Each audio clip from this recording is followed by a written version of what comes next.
Olá, bom dia. Bom dia. Sejam todas bem-vindas a essa nossa leitura e estudo do livro Quebrando o Hábito de Ser Você Mesmo, do Joe Dispenza.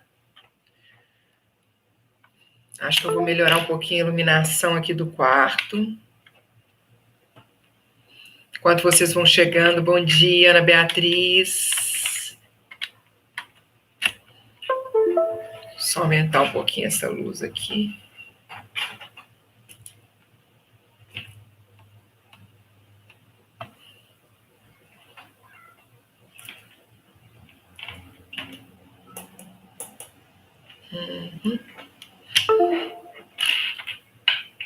Bom dia, Alessandra, Elvena, sejam bem-vindas.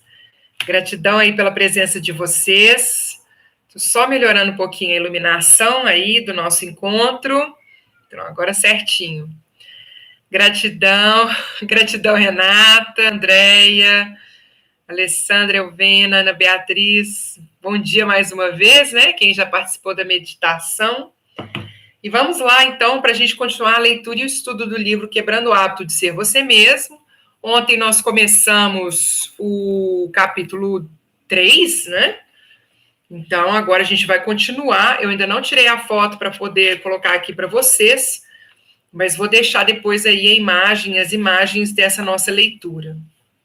E hoje nós vamos para a parte aqui em que ele mostra esse corpo físico aqui, onde estão várias glândulas, tá? Então, eu vou mostrar para vocês as glândulas, apontando aqui para vocês essas glândulas. Deixa eu baixar aqui, vamos ver se aqui dá certo. Aqui.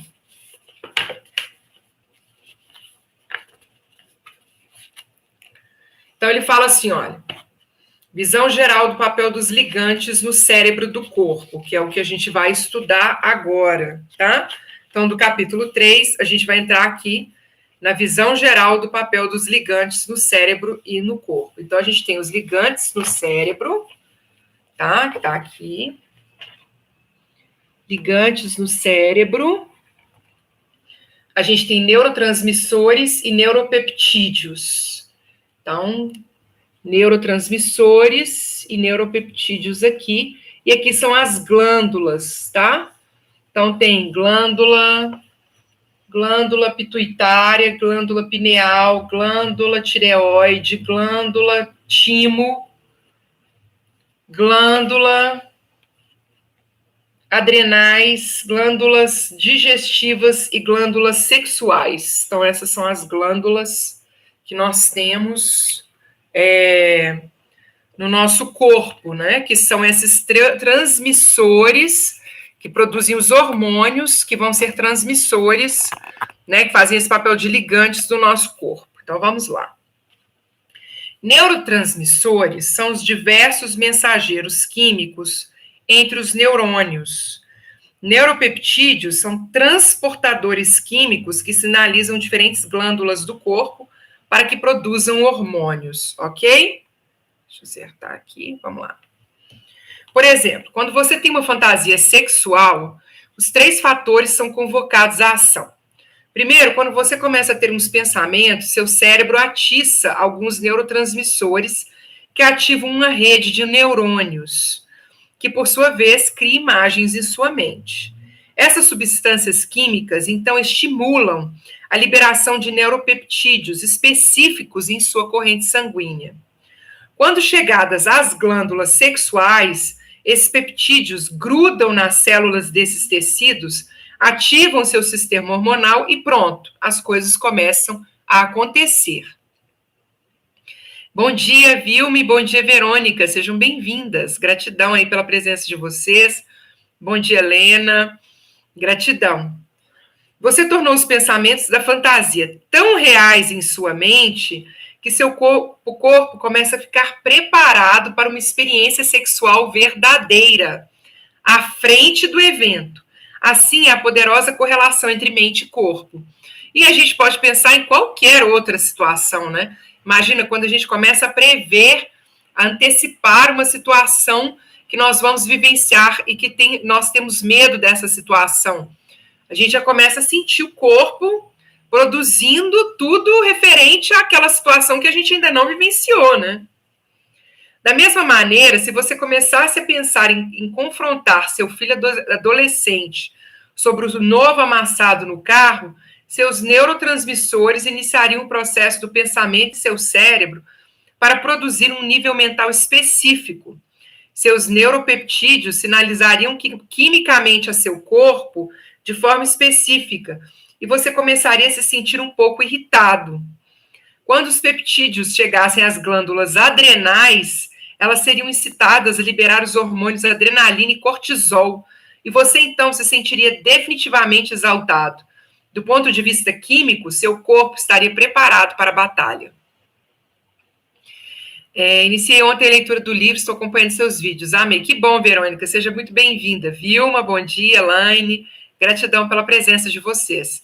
Então, isso aqui é muito interessante, né, gente? A gente começa a entender como que aquilo que a gente começa a sentir é uma resposta do nosso corpo aos nossos pensamentos, né? Quando a gente fala assim das nossas emoções, mas como assim eu vou controlar a forma que eu estou me sentindo? Olha ele aqui dando exatamente o caminho, né? Para mim, por exemplo, no meu caso, eu sou completamente leiga a respeito desse assunto, mas olha ele falando aqui exatamente o que acontece. Então, você pensa, o neurotransmissor inicia o processo do pensamento em seu cérebro e para produzir um nível mental específico, seus neuropeptídeos sinalizam quimicamente o seu corpo de forma específica, você começa a sentir um pouco irritado, e quando os peptídeos chegam às glândulas adrenais, elas seriam incitadas a liberar os hormônios adrenalina e cortisol, e você então se sentiria definitivamente exaltado. Do ponto de vista químico, seu corpo estaria preparado para a batalha, ou seja, a gente prepara toda a situação antes, mentalmente, e aí vem a emoção, e aí é que está onde fica o nosso controle, né? Mostrando para nós assim, olha, então se é você que começa isso pensando a respeito de um determinado assunto, é você que pode parar isso parando de pensar sobre ele. O que não é sempre fácil, mas é possível. Principalmente se a gente substitui por outros pensamentos, que aí a gente vai ver nisso aqui no livro mais para frente. O loop dos pensamentos e sentimentos. Para os diferentes pensamentos que você tem, seus circuitos cerebrais disparam sequências, padrões e combinações correspondentes, que então geram níveis mentais iguais àqueles pensamentos, ok? Então, para os diferentes pensamentos, diferentes circuitos cerebrais, diferentes sequências, padrões e combinações correspondentes, que geram níveis mentais iguais àqueles pensamentos. Então, não é à toa que a gente se sente da forma como a gente pensa. Tá tudo aí disparando e entrando em alinhamento com a forma como você está pensando, ok? Quando essas redes específicas de neurônios são ativadas, o cérebro produz substâncias químicas específicas com a exata assinatura correspondente a esses pensamentos, a fim de que você possa sentir-se como estava pensando. Então, olha só, o cérebro, ele não vai trabalhar contra a gente. Se eu estou pensando em alguma coisa, ele vai jogar, aí as redes específicas de neurônios são ativadas e ele vai produzir substâncias químicas específicas que estão na mesma, estão alinhadas como o nível do meu pensamento. Aí eu estou pensando em coisa triste, o cérebro dispara substância química para eu me sentir triste.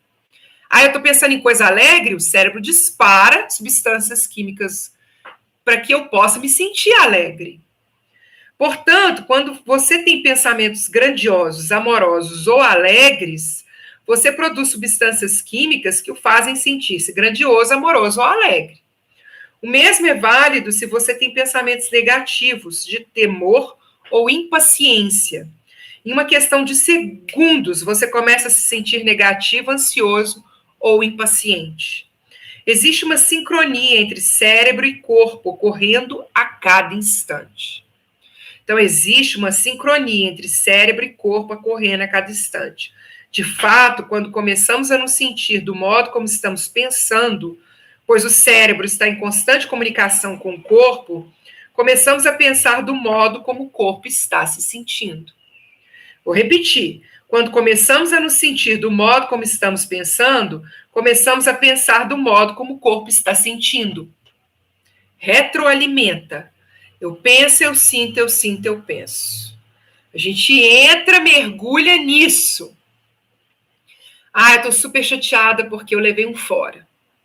Então, eu tô pensando nesse fora, não acredito nas coisas que ele me falou, e aí eu fico triste, e aí essa emoção vem, aí você começa a lembrar de todas as vezes que você levou fora, e todas as coisas ruins que aquela pessoa fez, e aí você fica péssimo. Porque você fica retroalimentando o que você está pensando, o que você está sentindo, o que você está sentindo, o que você está pensando. Ok? Bom dia, Roselaine, seja bem-vinda.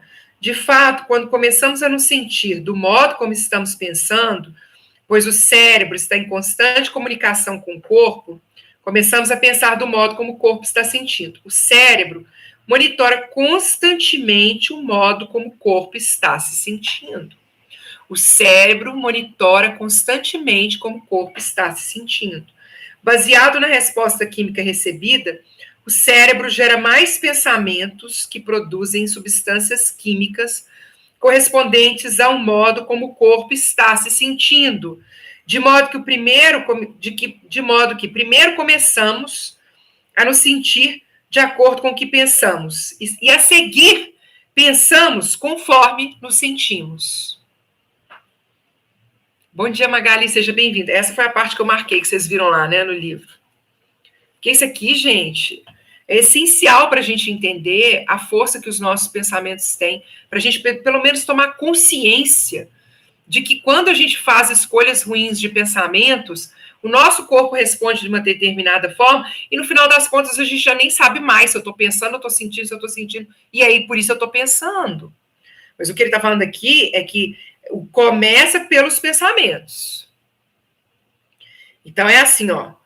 O cérebro gera mais pensamentos que produzem substâncias químicas, então o cérebro monitora constantemente o modo como o corpo está se sentindo. Baseado na resposta química recebida, o cérebro gera mais pensamentos que produzem substâncias químicas correspondente ao modo como o corpo está se sentindo. De modo que primeiro começamos a nos sentir de acordo com o que pensamos e a seguir pensamos conforme o que nós estamos sentindo. Então, vamos lá. Ciclo dos pensamentos e sentimentos. Pensamentos do cérebro mais sentimentos do corpo, estado de consciência. Olha lá. Esse é o desenho lá. Tá? Aqui. E aí ele fala o seguinte. Bom dia, Elisa. Seja bem-vinda. O relacionamento neuroquímico, entre cérebro e corpo. Quando você tem certos pensamentos, o cérebro produz substâncias químicas que fazem com que você se sinta exatamente da maneira como estava pensando. Ao sentir-se da forma como pensa, você começa a pensar conforme se sente. Esse ciclo contínuo cria um loop de retorno chamado estado de ser. A gente já começa. Deixa eu limpar a garganta aqui. Não, mas não tá bom, hein? Perdão. Então, a gente começa a se sentir da forma que eu tô pensando e o que eu tô sentindo. Eu tô sentindo e tô pensando. Então, a gente começa a vibrar. É o nosso estado de ser. A gente começa a ser aquilo que a gente pensa e sente. Vamos nos aprofundar nessa ideia ao longo do livro. Mas considere que os pensamentos relacionam-se principalmente com a mente e o cérebro. E os sentimentos estão conectados ao corpo. Mente consciente, mente subconsciente, que é o nosso corpo físico. Olha só. Portanto, quando os sentimentos do corpo alinham-se aos pensamentos de um estado mental particular, mente e corpo trabalham juntos como um só. E como você vai lembrar, quando mente e corpo estão em uníssono, o produto final é denominado estado de ser. Poderíamos dizer ainda que o processo de continuamente pensar e sentir. E sentir e pensar cria um estado de ser que produz efeitos em nossa realidade. Um estado de ser significa que nos acostumamos a um estado mental emocional, um modo de pensar e um modo de sentir que se tornaram parte da nossa autoidentidade. Assim, descrevemos quem somos pelo modo como pensamos e, portanto, nos sentimos, ou somos no presente momento. Estou furioso, estou sofrendo, estou inspirado, estou inseguro, estou pessimista.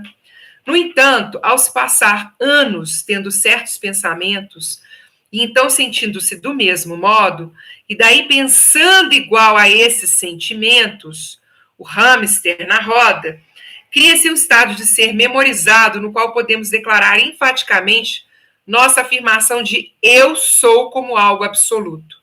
Isso significa que estamos no ponto em que nos definimos como esse estado de ser. Nossos pensamentos e sentimentos fundiram-se. Por exemplo, dizemos: sempre fui preguiçoso, sou uma pessoa ansiosa, sou normalmente inseguro de mim. Tenho problemas para me dar valor, tenho pavio curto e sou impaciente. Realmente não sou lá muito inteligente. E esses sentimentos particulares memorizados contribuem para todos os nossos traços de personalidade. Aviso: quando os sentimentos tornam-se maneiras de pensar, ou não conseguimos pensar maior do que sentimos, jamais podemos mudar. Como assim, Joe Dispenza? Como assim jamais podemos mudar? Mudar é pensar maior. Bom, quando a gente permanece nisso. Se a gente permanece nos avaliando, falando que nós somos aquilo que nós sentimos, aí é impossível mudar. Mudar é pensar maior do que a forma como nos sentimos. Mudar é agir de forma maior do que os sentimentos do eu memorizado. Isso é, maior do que o corpo. Como exemplo prático, digamos que você está dirigindo para o trabalho de manhã e começa a pensar no encontro acalorado que teve uns dias atrás com um colega de trabalho. Ao ter pensamentos associados àquela pessoa e à experiência específica, seu cérebro começa a liberar substâncias químicas que circulam pelo seu corpo. Muito rapidamente, você começa a se sentir exatamente da forma como está pensando. Provavelmente, você fica furioso.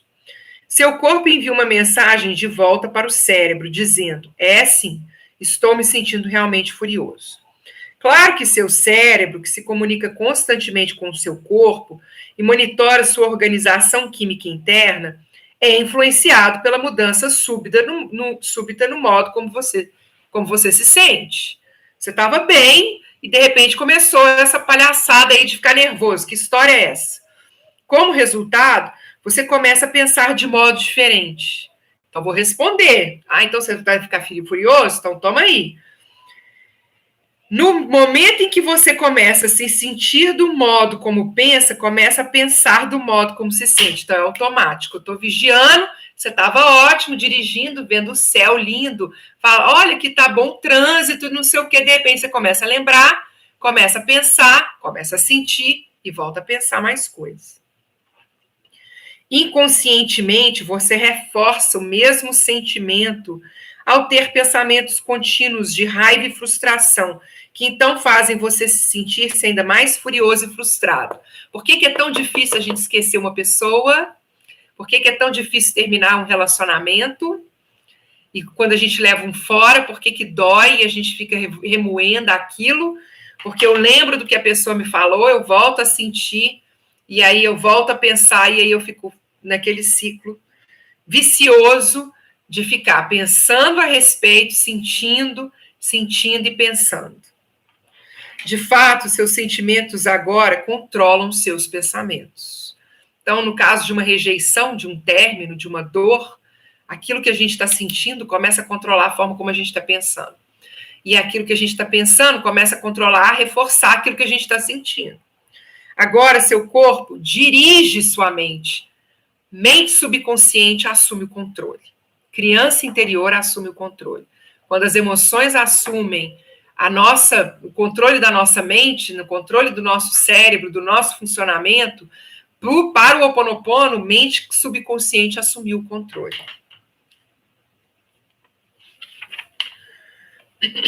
E mente subconsciente, gente, não é só emoção, não. Lembrando que também são as nossas memórias, né?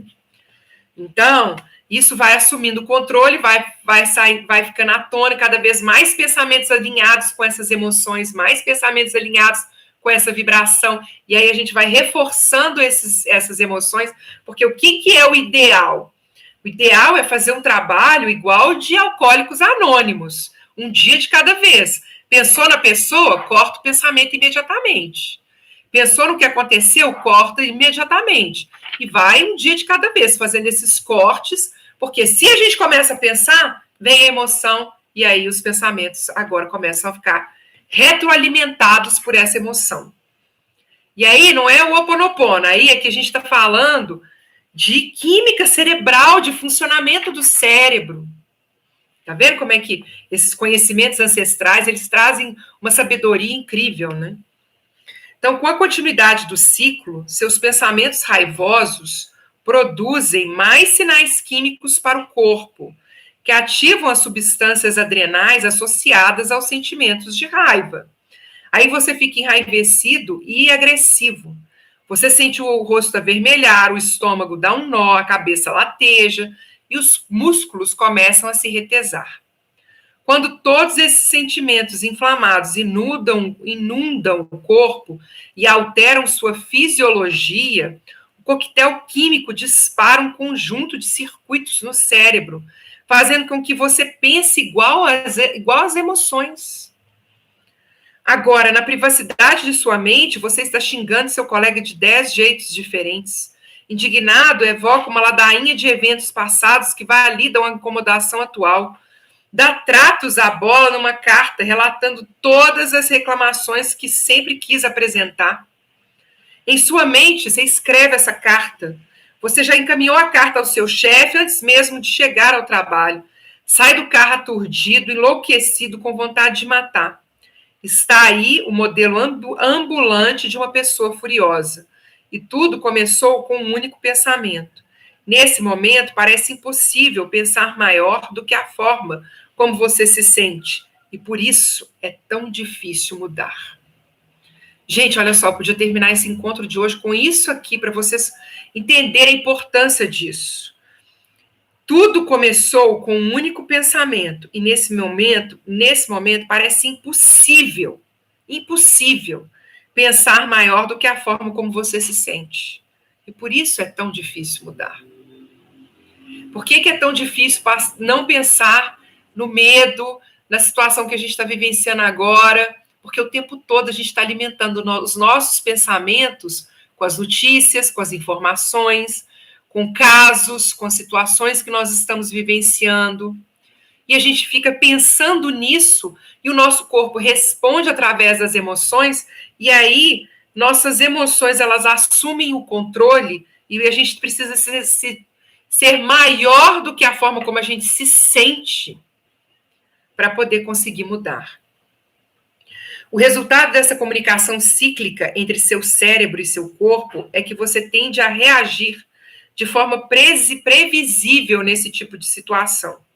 Você cria padrões dos mesmos pensamentos e sentimentos familiares, comporta-se inconscientemente de modo automático e fica atolado nessas rotinas.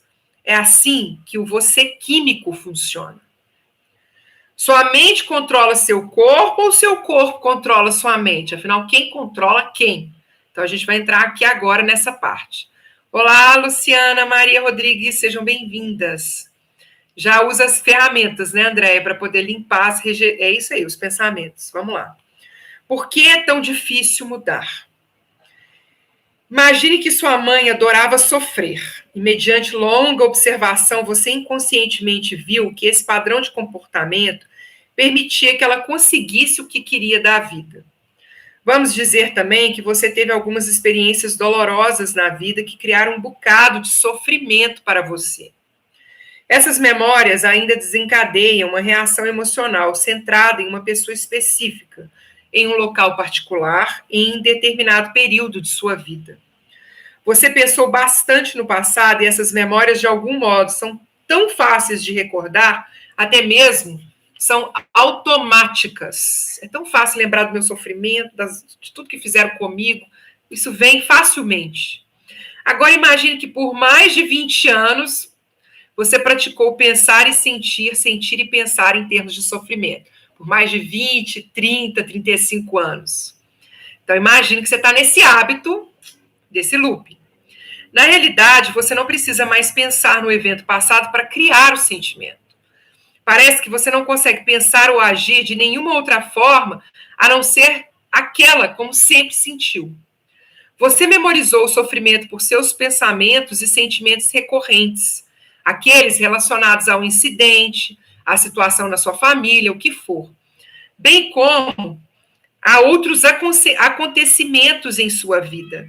Seus pensamentos sobre você mesmo e sua vida tendem a ser matizados por sentimentos de vitimização e pena de si mesmo. Isso aqui sou eu, tá, gente? Ele tá lendo para mim. Essa é a minha história. Adoro ficar de vítima. Adorava ser a vítima, coitadinha de mim, porque é minha vida, porque não sei o que e tudo mais. Repetir os mesmos pensamentos e sentimentos que você cortejou por mais de 20 anos condicionou seu corpo a lembrar do sentimento de sofrimento sem muito pensamento consciente. Isso agora parece muito natural e normal. É quem você é. Sempre que tenta mudar algo, é como se a estrada retornasse para você. Você volta diretamente para o seu antigo eu. Eu vou mudar. Aí acontece qualquer coisa, porque que isso está acontecendo comigo, não é possível, é só comigo que isso acontece, porque se eu tivesse tido uma família diferente, porque se meu pai não fosse assim, porque se minha mãe não fosse assado, se não tivessem terminado comigo, se eu tivesse não sei mais o que, se eu não tivesse... É assim, volta lá. O que a maioria das pessoas não sabe é que quando pensam em uma experiência de carga emocional intensa, fazem o cérebro disparar nas exatas sequências e nos padrões de antes. Estimulam e conectam o cérebro no passado ao reforçar esses circuitos em redes ainda mais interligadas.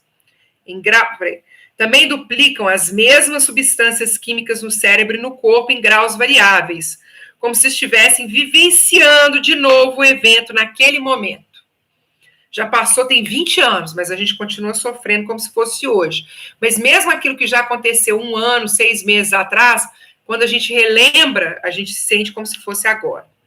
Essas substâncias químicas começam a treinar o corpo para memorizar ainda mais a emoção. Então, treina o corpo para memorizar ainda mais essa emoção.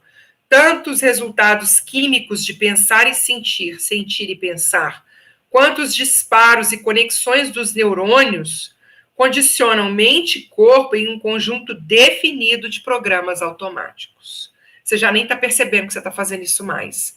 De tão automático que é.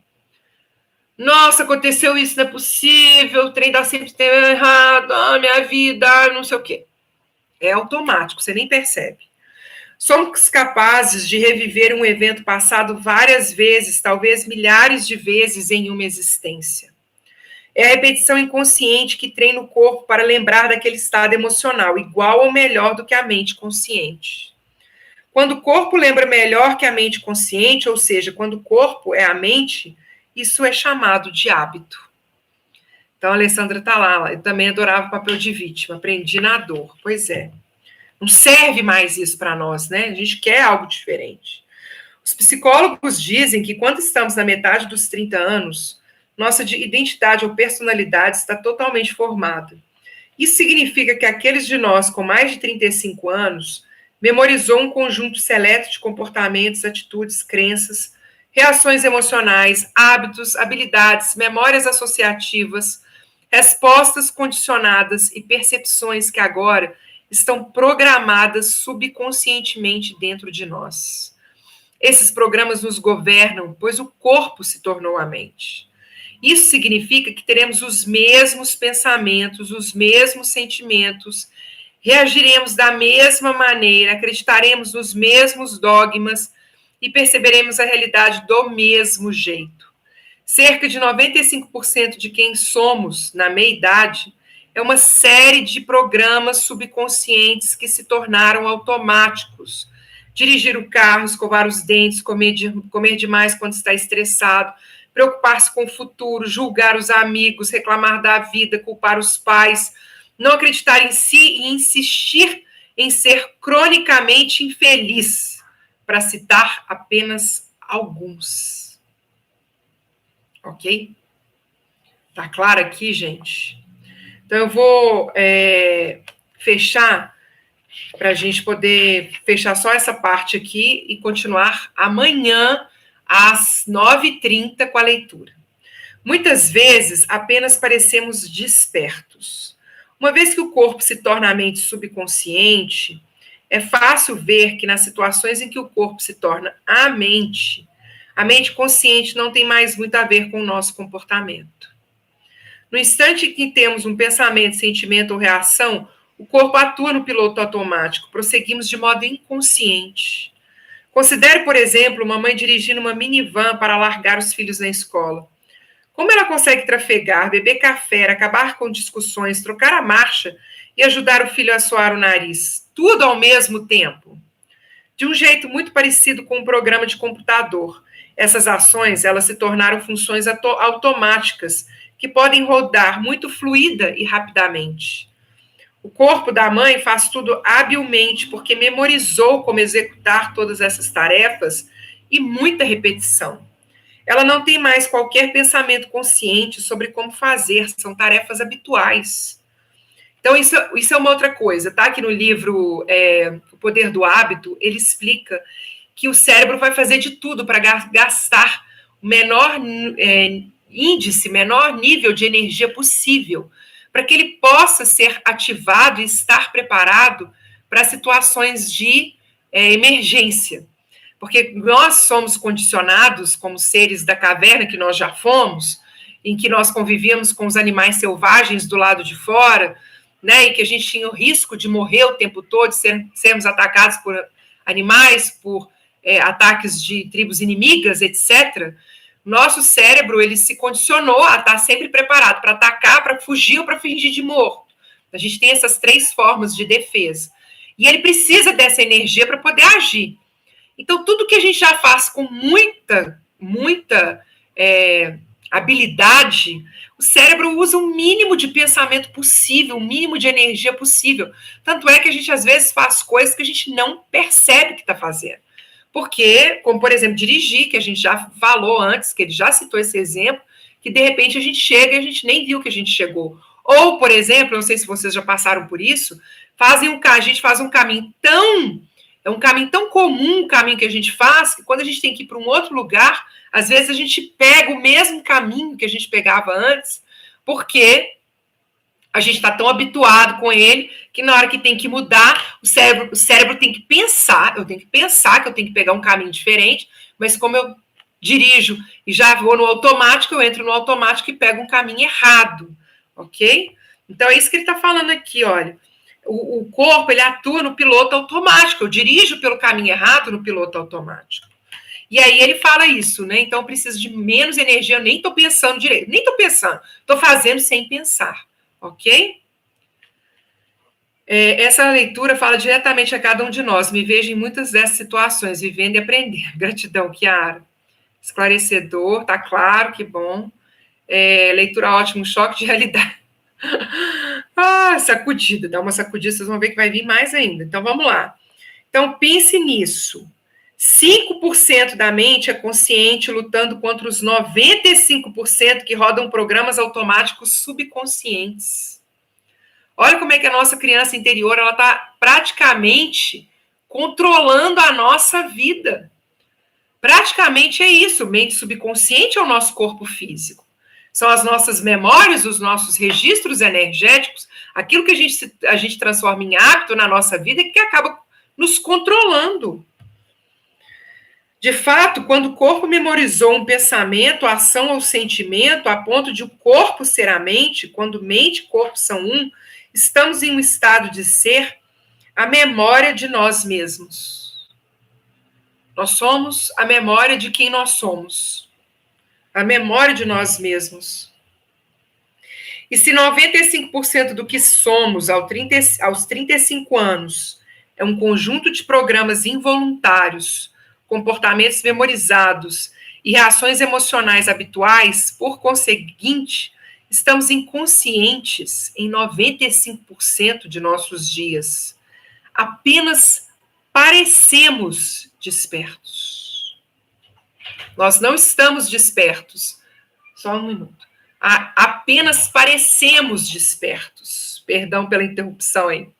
Assim, uma pessoa conscientemente pode querer ser feliz, saudável ou livre, mas a experiência de abrigar sofrimento e um ciclo repetido de reações químicas de dor e pena por 20 anos subconscientemente condicionar o corpo a um estado habitual. Vivemos presos a hábitos quando não mais estamos cientes do que estamos pensando, fazendo ou sentindo. Ficamos inconscientes.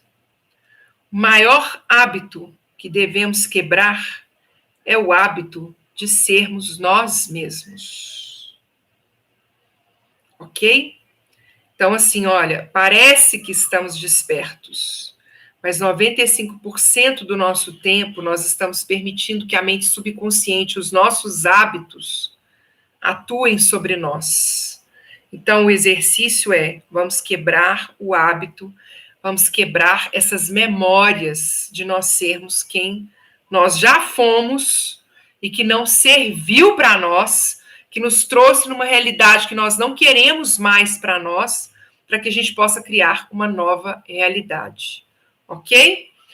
Então, queridas, desculpa a interrupção, vamos lá, vamos seguir. Amanhã nós continuamos com o item Quando o Corpo Comanda o Obstáculo, na página 89, capítulo 3. E a gente continua, então, com o capítulo 3, Superando o Seu Corpo. O capítulo 3 ainda vai demorar um pouquinho mais do que o 2. E aí a gente continua, então, amanhã, às 9h30, a nossa leitura e estudo do livro Quebrando o Hábito de Ser Você Mesmo, do Joe Dispenza. Eu vou começar, inclusive, relendo esse parágrafo final aí, para que a gente possa tomar isso mesmo, essa força de que nós precisamos agir. E é possível fazer algo. Essa que é a grande questão. Não adianta nada apresentar tudo isso e falar assim, agora se virem. Ele vai apresentar as ferramentas, nós vamos fazer uso delas aqui, a gente vai trazer um pouquinho do conhecimento do Ho Oponopono também, porque ele não fala de Ho Oponopono, mas ele poderia estar falando, e a gente vai limpando mesmo essas memórias, essas energias e quebrando o hábito de sermos quem nós já fomos, que nós não somos mais também.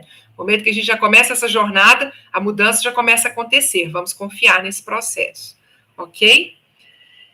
Perdemos tanto tempo para esse encontro com o nosso eu, adquirimos tantas mazelas que nos causam desgaste emocional e nos deixam travados. Então, olha só.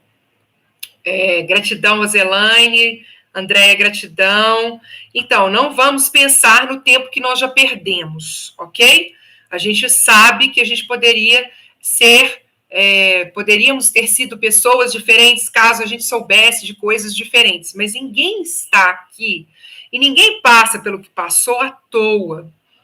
Se nós tínhamos essas memórias que nos conduziram no nosso caminho para que nós tivéssemos a vida que nós tivemos até o presente momento, é porque a gente agiu de forma inconsciente lá atrás, nossos antepassados agiram de forma inconsciente, mas agora está sendo nos dada a oportunidade de quebrar isso.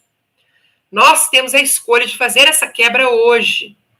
A gente pode começar fazendo uso das ferramentas, limpando, purificando, e vamos alimentando a mente consciente para que cada vez mais ela faça a escolha por essa purificação. E quantas pessoas têm a oportunidade de acessar esse conteúdo e estão fazendo a escolha de não acessar? Quantas pessoas resistem a fazer esse primeiro passo, a dar esse primeiro passo de mudança? Nós estamos num lugar privilegiado, que nós estamos aqui fazendo esse exercício de tomar mais consciência e de buscar a alteração nesse momento presente que nós temos, que é agora. Meu filho mais novo, ele fala assim, mamãe, não existe passado, não existe futuro, só existe o que tem na nossa mente, só existe agora, agora, agora. Então ele fica muito impressionado com isso. E essa é a verdade, só existe o agora. O que a gente fala que a nossa mente faz, ela está vivendo de memórias daquilo que nós já vivenciamos anteriormente. Mas o presente é a única coisa que a gente tem mesmo. Então vamos fazer melhor uso dele, fazendo escolhas melhores para nós. Esse é o convite. E esse livro aí vai nos conduzir nesse sentido. Então, Ana Beatriz, no Ho Oponopono a gente fala de memórias, né? Que é um pouco aí dessa energia do karma, que nada mais são do que registros energéticos. O karma fica parecendo que é um castigo, é uma provação, e no meu caso, eu acredito que nada mais é do que energia voltando. Uma energia que foi tão forte em algum momento das nossas existências, das existências dos nossos antepassados, que ela continua vibrando em nós, e nós temos a escolha de nós eliminarmos essa energia ou fortalecermos com as nossas decisões, nossos pensamentos, as nossas palavras, as nossas emoções, ok? Então, gratidão a todas, e nós retornamos amanhã às 9h30, lembrando que amanhã, 7h30, tem meditação, amanhã, 9h30, tem a leitura, e às 17 horas nós temos o o chá com o Ho Oponopono, para tirar dúvidas de vocês a respeito do Ho Oponopono, e aí a gente pode conversar mais também a respeito do que o Ho Oponopono acredita e como que ele pode nos auxiliar nesse processo. Gratidão a Beatriz, Alessandra, Chiara, Andréia, Verônica, Euvena, a todas vocês aí que participaram dessa leitura hoje. Maria Rodrigues, Leone, Roselaine, muita gratidão e até amanhã, 9h30, começando 7h30 com a meditação no Instagram. Luciana, gratidão, beijo grande, muitas bênçãos e muita gratidão por vocês estarem aqui comigo hoje, Mahalo de coração, e muitas bênçãos e muita luz. Aloha, tchau, tchau. Até, tchau, tchau.